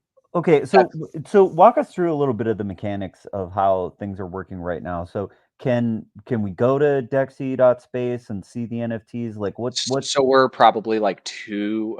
I'd like to say Friday. Like the 10th was my goal, but well, there's wait a way minute, more Friday. That's being. that's like Yeah, that's 2 days away. So this is yeah. like imminent here. Yeah, So yeah. I mean, that the tech will be done by then. Um, the DNA, like, I would love to just be like, look, I did it, like I reformatted these template docs and like we're good to go, but I am gonna wait for statements of opinions and stuff from Loy Law Group, and I do hope to hear back from some other investors. I have some ongoing conversations. Gene has been very incredibly generous of his time and private Now conversations we with wait. Now Gene. hold on a second here. So we know each other so well in Chia ecosystem, but we may have some people from the X community at large that's kind of joining in and maybe don't know what we're talking about here. So when we're talking about Gene, so the Chia blockchain is a public peer-to-peer blockchain, and Yeah. there is a company called Chia.net, which sometimes is referred to as CNI, so Chia Network Incorporated. Yeah. And on this group, there is a person who has really been trying to help foster the ecosystem on top of Chia. So Chia as a blockchain, has been doing quite a few things. So been Chia Network Inc. Yep, has been working with the International Finance, Climate Action Data Trust, World and Bank. World Bank. Yep, and so like one of the things that's been happening here is Gene Hoffman has been fostering the ecosystem, and so I think what you're talking about right now is you've been working with Gene Hoffman, who is the CEO of this company, who is trying to get additional adoption on top of Chia, and they also developed Chia. Yeah. So they're a major contributor to the open source project. But you've been talking with him to do what exactly now? Um, a couple of things like, I don't know, like, I know what I can't say, and there's not much I can't say, but there's also a lot that like I don't want to say. But first and foremost, Gene Hoffman, the CEO of Chia, is probably one of the coolest and most humble businessmen man I've met in my career, and I've met a lot of people. I've met billionaires. I've met just all sorts of people. But Gene, there's very few people that you talk to, and it's just drinking from a fire hose. It's just like 5 minutes, and he comes up with ideas that completely restructure your entire company. Um, we got to talk with him about our vision back in April. Also, besides Gene, Brian Zisk, whom was the one of the first, I believe the first, don't quote me on that, investor in Chia, and Bram. Brian Zisk exited Greenwich Radio, which was one of the first free online radios, and so he was very close with these people, and he's actually an engaged advisor and consultant on our team. We hope that he, Wait a second. Wait a second. So more information kind of flying at us fast. So this guy's actually an advisor on your team. Brian Zisk is yeah, is yeah, we is have working with engaged Solomon. him, and he has been absolutely incredibly generous with his time. I'm very, very, very blessed to know Brian. I met him back in 2022. I met Straya, Jack, the young prodigy that was doing a lot of the UI stuff at Chia back in 22. Brian, I met Gene. Sadly, Brian wasn't there, and a couple of other early community members. But Brian, I actually got to talk with him in 2022 about this idea. And after talking with Gene, I told Gene, "Hey, reach out to Brian." Brian has really guided a lot of our approach, making some really, really hopefully strong connections with some of the other Chia insiders. So yeah, we've proposed some things. We've asked for some advice in some areas. Our legal team at Loy Law Group, which we just engaged, was recommended to us by Gene and Thomas Chow, Council of Chia. So we're just very, very blessed with the advice that we have received and the guidance. Um, so humble. We do hope that we can, grow with Chia and provide more and more resources. And honestly, we would. There's not a better partner for us on a lot of this stuff than Chia because of how dominantly czar-like and pragmatically like grounded Gene is with how he approaches regulation. Just that's how I think. I'm like, okay, we're going into an area where there's no law, right? And that doesn't mean I just take my shirt off and like wave it over my head and run crazy. Like you have to assume that regulation is coming and say, no, you don't need to regulate us because we're regulating ourselves well. And that's what we're hoping on doing, right? The whole theory of what a self-regulating committee should look like and being more like a Brian Armstrong czar than being like, an anarchist whatever that we've seen so many crypto guys fall into because they don't know how to self-regulate. Wise counsel all around. But yeah, we've gotten wonderful conversations with Gene over the past 2 years. Most, just little blips and messages back and forth or emails. One long form conversation, but in that long form conversation, we're like, Gene's just like 10 minutes he talks and it's just like, okay, I have to spend the next 40 hours trying to piece together Gene's advice. And it's just been amazing. Really has. Okay, so I think one of the things that we try to do in the second half of the show, and unfortunately, so much of what we needed to do was keep unpacking sort of the law and the startup company and the team, which I thought was just absolutely awesome. I do like to at least do a bit more on the technical side, so we can get Yeah. into some of the nitty gritty of what you guys needed to build. So you had mentioned earlier that you were working with Lucky 8, who's one Yeah. of the Chia Lisp developers. So I think, when I think about the Chia ecosystem, there's a few people that really immediately come to mind. Yakuhidu, who developed the EVM to XCH bridge, who we had on the show, just a giant in the space of developing Chia smart contracts. Then, somebody else you mentioned, Straya, who has built a whole bunch of stuff as far as core contributor to the Chia ecosystem and the Chia full node.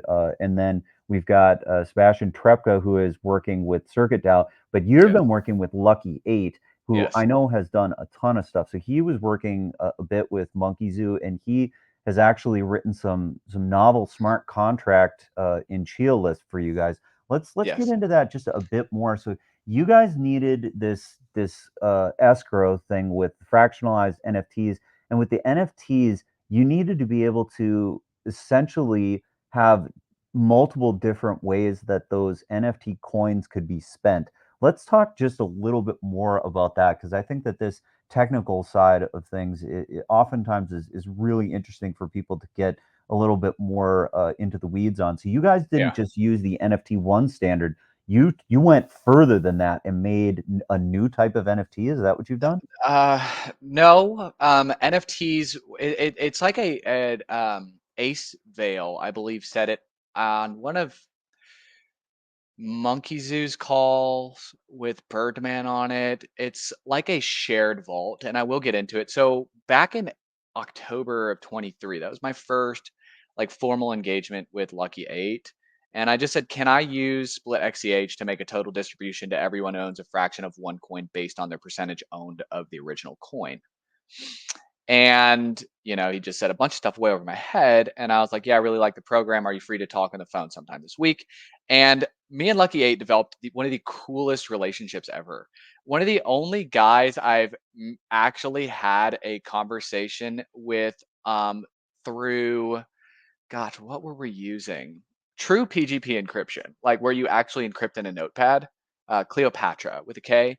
Um, where we were actually sending each other encrypted messages back and forth through like alias and all this kind of stuff about this project, and we moved over to Signal, but like literally like PGP 40 2048 encryption, like scrambled stuff where he had to use my private key and decrypt my message, and then he would write me an encrypted message, and then I would have to decrypt his. So like the dude is one of the smartest cybersecurity professionals, I mean, I've ever talked to. Not to say I've talked to a lot, but I will vouch. Like I would bet on Tim as like, and that's what his background's in.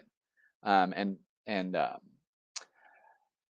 I will say this: I can get into it. So we Well, we have. we don't. I mean, we can go at whatever level of depth you want. And I'm not trying to get you to give up, secret sauce, anything like that. But No, yeah, yeah, no, yeah.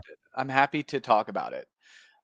It's a puzzle, and fun fact, puzzle is the best name for Chia Lisp. Especially when you're looking at vaults.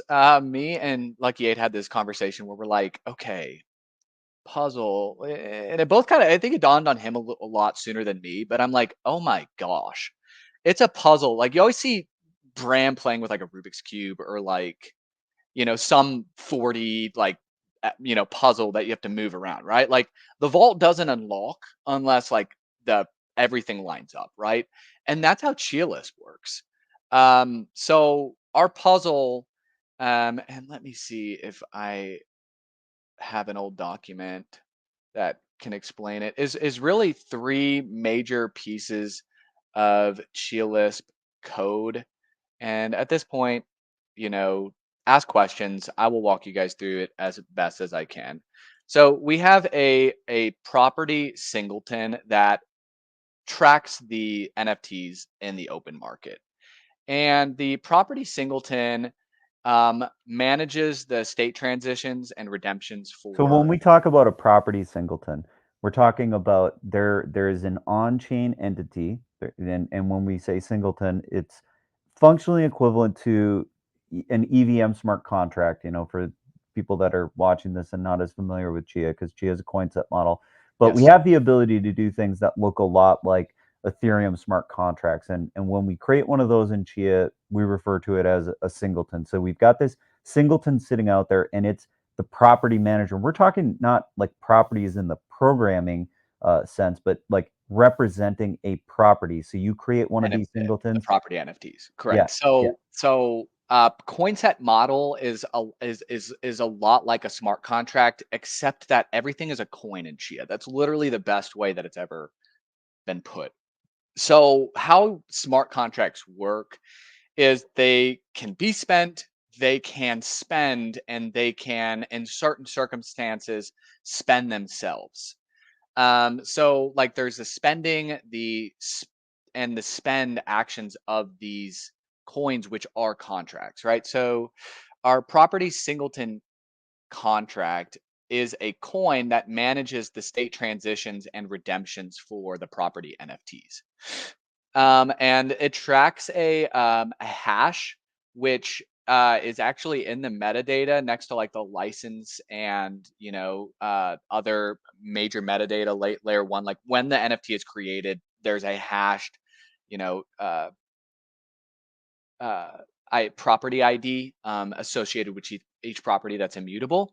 There's also another curried hash and a recurring action that takes that hash and rehashes it based on the condition that the NFT is currently in. And for us, the three states are open, right? Tokenized assets backed by this property are freely trading. Redemption has begun, and assets are no longer tradable. And redeemed. The property's life cycle has been completed by redeeming all outstanding shares at the contracted rate.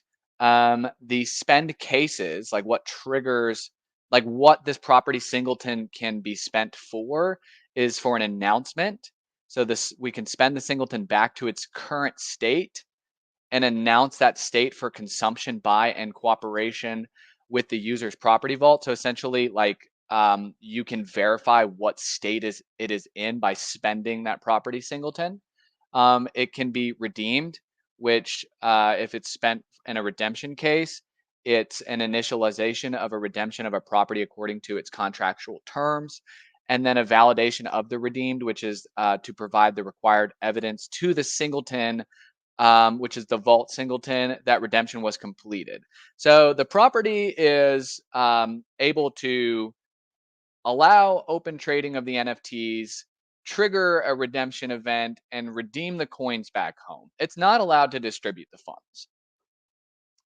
The Well, vault, I'm envisioning this situation where I, this trading is happening on Dexy, right? And that Dexy might, as place where NFTs are traded, actually show the state, right? yeah. So it's actually not going to look like it's going to be pending the whole time. I'm pretty sure that's like the logic that we've determined. Like because technically the vault owns the coin and the user owns the coin. Only on solomonslot.com or solslot.com will it actually look like you truly own the coin. On Dexy, it may be in like a quasi pending state the whole time because it's not fully done, right? So yes, Dexy could definitely easily represent like what state it's actually in, but our Well, hey, UI will be doing those that. guys are pretty sophisticated, man. I wouldn't put it past them from like Liaquat and his team will actually be doing that with custom API for our site. So all of that fun UI stuff that will show your ownership and show what state it's in and show the coins that you own. We actually built out our own API. And as an owner of like 1% of Dexy, I really was like, let's use Dexy. And Liaquat and his team were like, we really want to build out the APIs ourselves because we want to be able to host our own node. I'm like, look, like let's do it. They convinced me. And so it's all custom APIs over here. We do plan on using Splash, and we do think that it can be represented very well with Dexy, but it will be completely custom outside of Dexy and running similar to how Dexy's APIs and work things like that. But we're not depending on anyone else's APIs.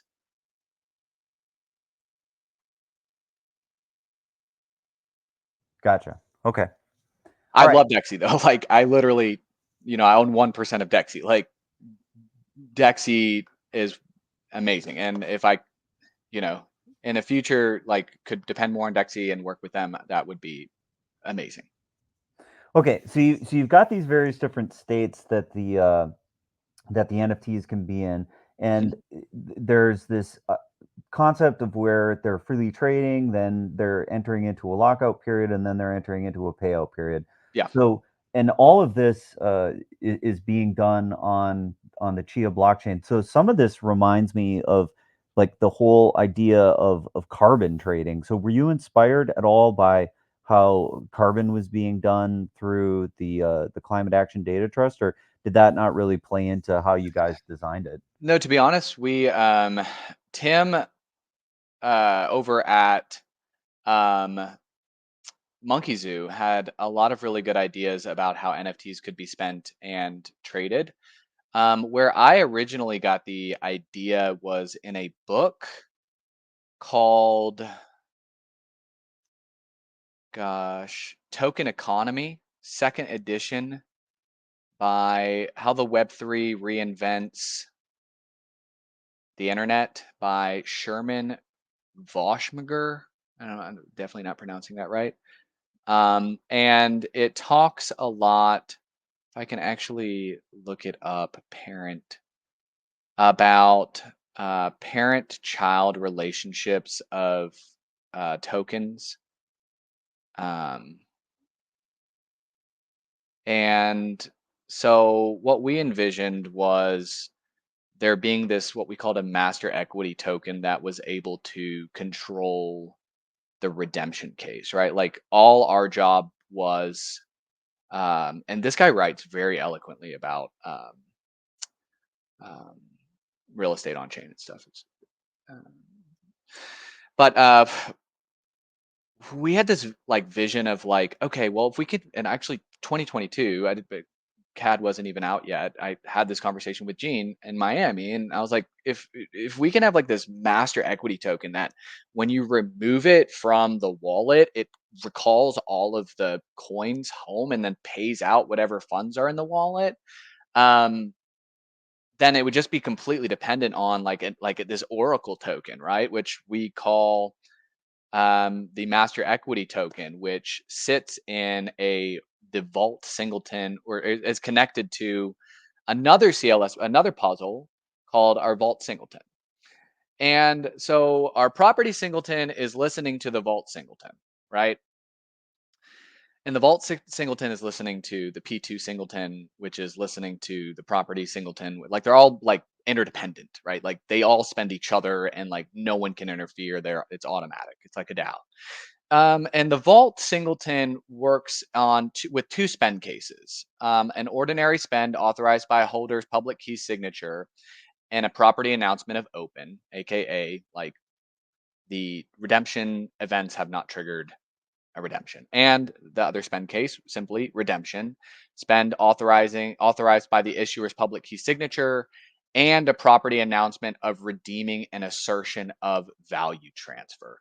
So two major events have to occur, and then one validating event has to occur over at the property singleton.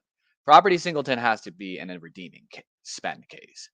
The redeeming spend case is triggered by a third puzzle called the P2 vault, and P2 vaults are common in every single Chia Lisp puzzles, whether it's Warp Green, Tibet Swap, Circuit DAO, Monkey Zoo, with Fusion Zoo, everything.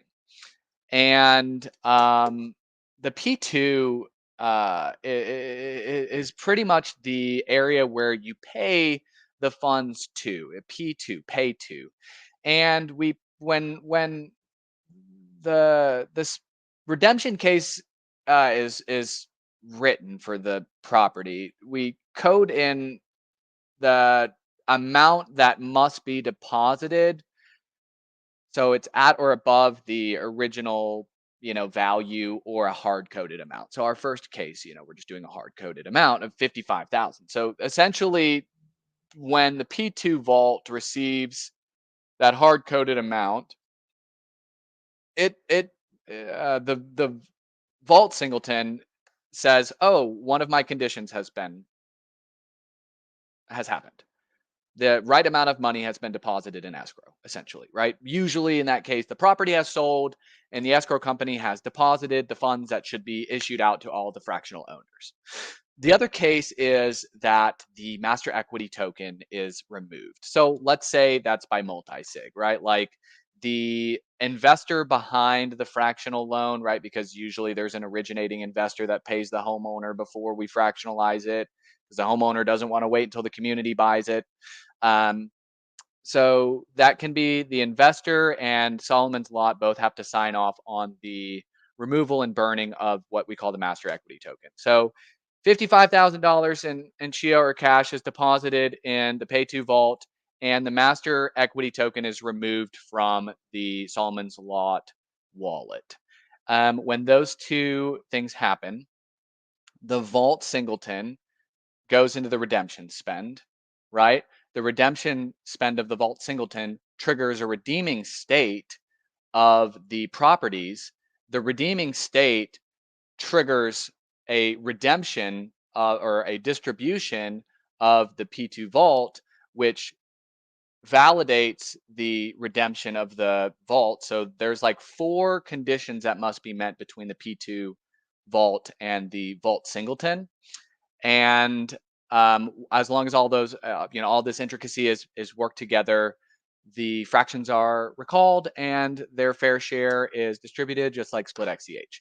We are making our money because we are securing the master equity token and making sure that redemption only occurs when redemption should occur, right?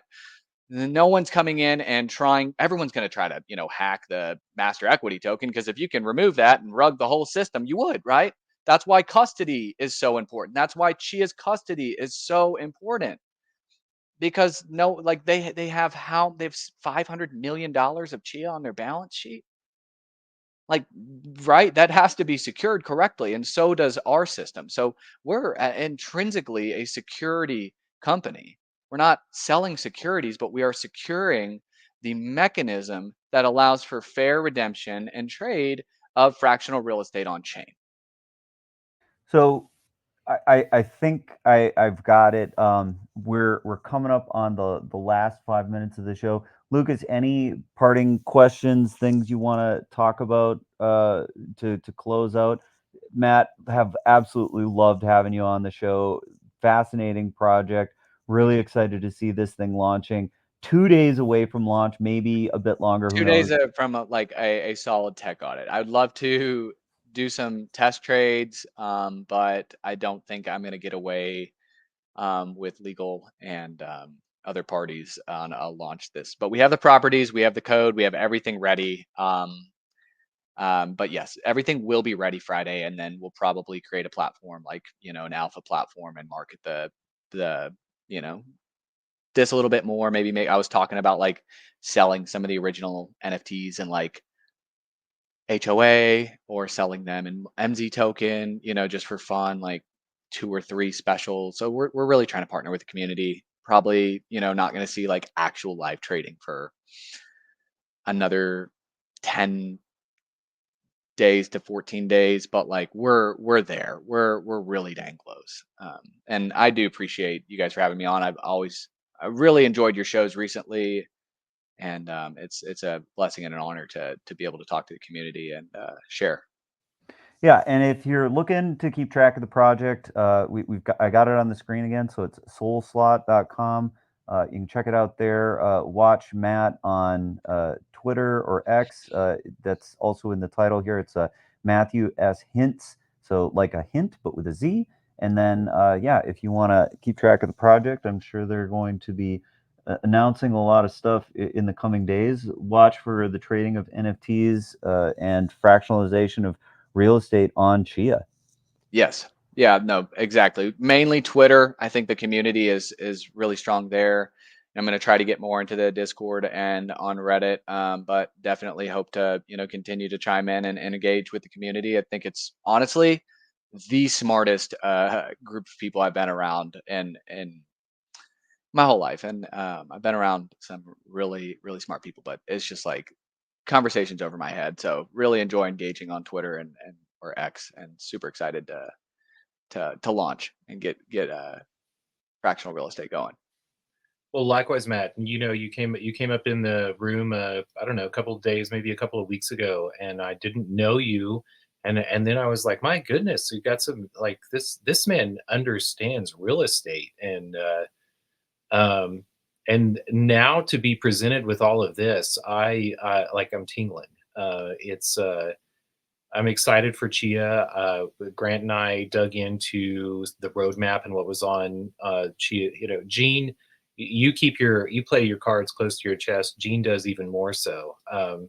He may have X-ray vision. I'm not sure, but now I'm beginning to understand the decentralized offers and some of the things that they're building out, and things that Gene knew that we didn't. Really enjoyed the show today, Grant. An awesome parsing of the idea of the technology. Best of luck to you, Matt. I will definitely keep an eye on it. So glad to have you on, Grant. We were talking in the back channels before we knew that we were going to have this on today. I mean, it's such a great surprise. We were going to get you had something about Bitcoin, which I can't even remember. But what are we going to be tackling tomorrow? Maybe as a segue to lead us on out of here. I know you had something over in the orange realm, not HOA, the other orange, the other orange. What was going on over on Bitcoin you wanted to talk about? Yeah, there's been some developments in the world of Bitcoin with respect to just how the whole short situation is being resolved and what's going on with Bitcoin price action. And I think it's an update from something we talked about even this week. So there's definitely really, really interesting stuff that's happening. There's some Twitter posts that are out there that we want to parse and dissect. So we're going to be doing a bit more on Bitcoin tomorrow. So if you enjoyed some of the stuff that we've talked about on Bitcoin in the past, we'll be doing a bit more of a deeper dive on Bitcoin, as it's one of the chains that we like, and we're really excited about that, and Chia as well. So the show continues to cover a multitude of different chains, and we really like Chia. So anytime we can get a project on here, honestly, Matt, since you mentioned Dexy and Splash, I really think that's one we gotta cover. Splash is so cool Sure. that we're just gonna have to queue that one up. So watch for a show on Splash. We can get the guys from Dexy on here to have a chat with us. I know Right. Dennis is super cool guy. Can't wait to talk to him if he'll come on the show. One market is I think what Splash is achieving, right? Like offer files everywhere, right? On everywhere. Like when our offers go out, they go on Saul's Lot, they go on Dexy, they go everywhere. That's what Splash is. I'm not even that familiar with Splash, and I know you mentioned it, but I haven't had a chance to dig in. One thing that I want to add to the show tomorrow too, GME Centron canceling their shorts over on GameStop. I think we can carve out a little time to talk about what's going on there. Also, for our listeners who join in, when we have guests, we talk for 2 hours, but we usually keep it to an hour. But I think it'll be interesting. Also, I've been I've wondered what we're going to be seeing with regards to the lending rate from the Federal Reserve. And I think I would like to address like how that affects the ability to borrow debt to sustain some bets over in the financial markets. So we might get into that too. But had a great day today. So Matt, thank you so much for coming on. Rusty sure. Grant. I will see y'all tomorrow. Sounds great. We'll see you tomorrow. See you guys.